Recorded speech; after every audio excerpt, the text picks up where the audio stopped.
Providing news coverage in a pandemic also had its challenges. Some of us experienced firsthand the impact of the virus.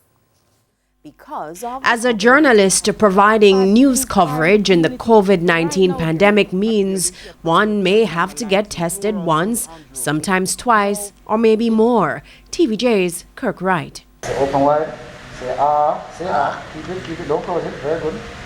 Very good. I'm done. We're done. That's it. Oh, jeez.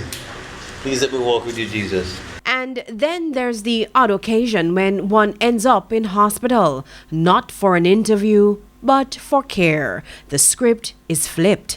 In the waiting area at this particular hospital, an elderly woman is on a bed. We saw patients on drips and oxygen. On that day, though, all hopes of being sent home were dashed when the nurses placed me in an isolation ward. They're just gone. I'm all by myself. This is a garbage bin that they put everything that I would come in contact with in.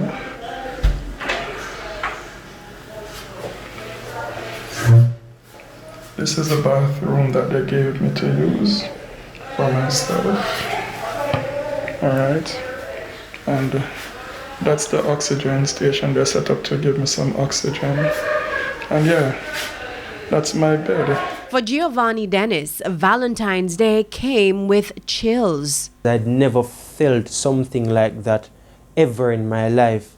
You know how it feels to have a regular flu or a cold, and it just felt like something alien had entered my body. Aching joints, no sense of taste and smell. This followed a positive test result. I remember taking a shower and I coughed, and the moment I coughed, I felt like all the organs inside of me were coming out, and it's just like a fire, like a matches inside of you, and it's almost like that. I remember just feeling so scared to even cough. Our newsroom looks like this now, more furniture than people. Thanks to technology, working remotely has become our new normal.